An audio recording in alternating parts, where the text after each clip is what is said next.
Wherever you go, people are going on talking about stress management, particularly in the Western countries. Too much stress management, I think it's come to you also now. Made a full circle around the globe and came to you also. I cannot understand this. Why would you manage stress? In my understanding, we manage things which are precious to us. Our family, money, business, wealth, whatever else that is precious to us, we will manage that. Why would you want to manage stress?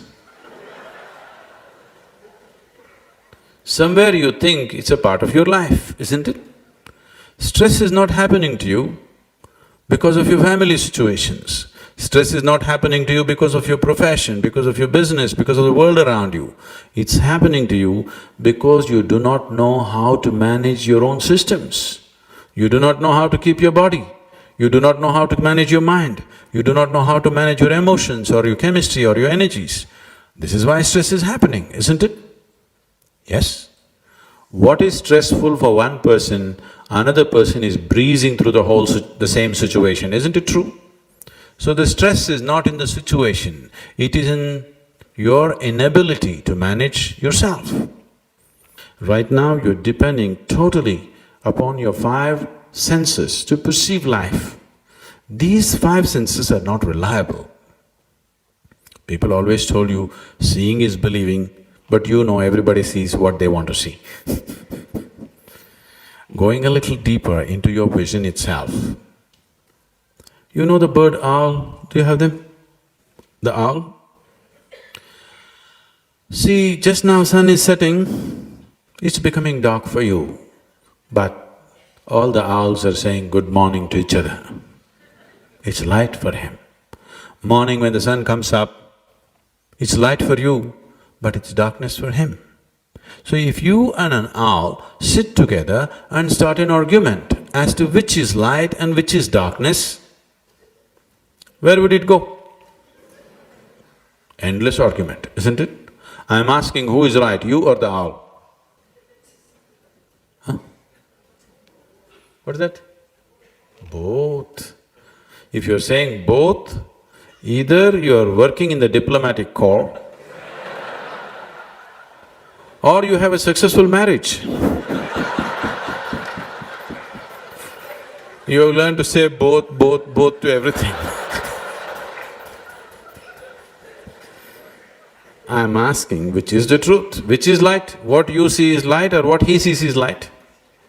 See, both of us may be wrong, one of us may be wrong, but both of us cannot be right, isn't it?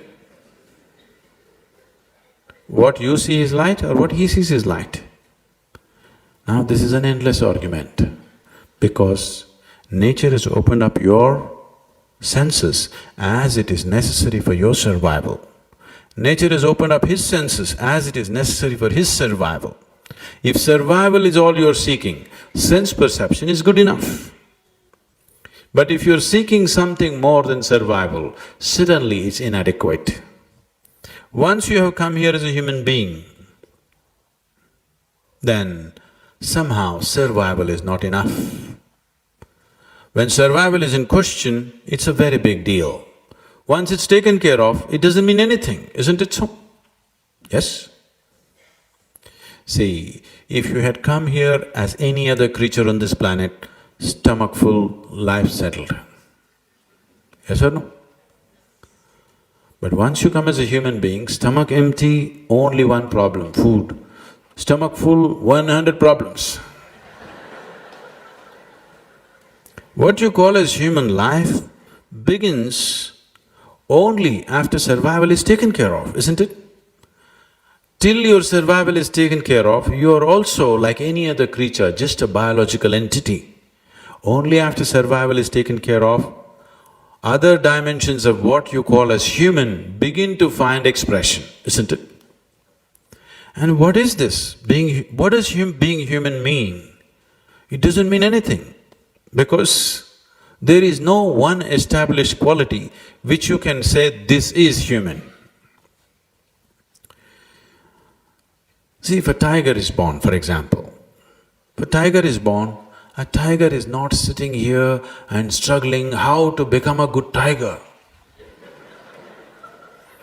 Just find enough food, he will become a good tiger. He has no such struggles, will I really become a good tiger, will I end up as a house cat? There are no such struggles in him. Just find enough food, he'll grow up as a good tiger, isn't it? You're born as a human being. To become a good human being, how many things you have to do? After doing all those things, you still don't know where you belong. You thought you were doing great, your children grow up and say you are no good. Isn't it so? You thought you were really doing great because you studied in a good university, you got a first rank, you got a great job, you built your career and you thought you're doing really great. Then your child stands up and says, you're no good. In comparison to somebody, looking at this man, you say, oh, compared to this man, I'm better. But by yourself, you don't know where you stand, isn't it? So what you call as human is a flux.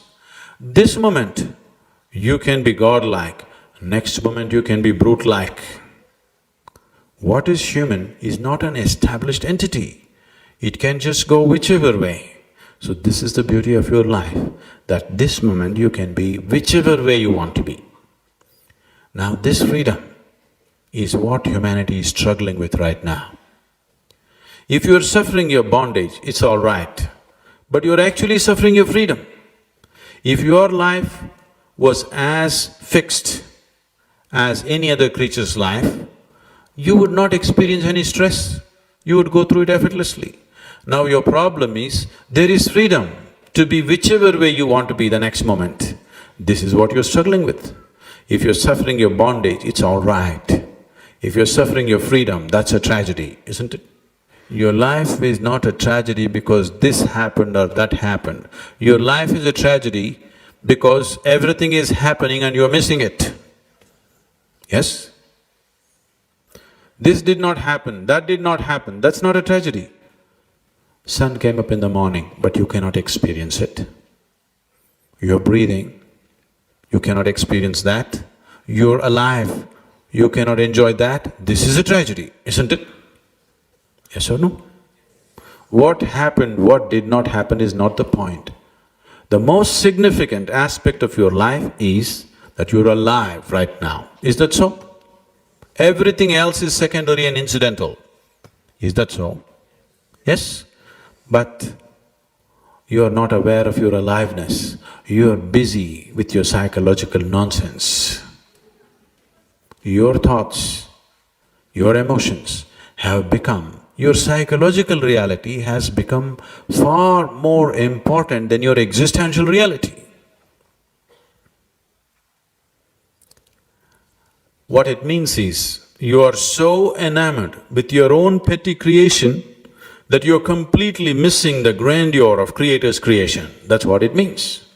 But you will go to the temple and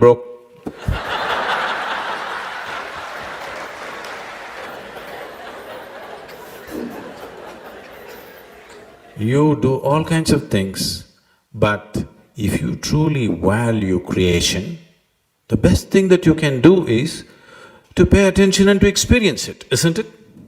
Yes or no? What is the greatest tribute?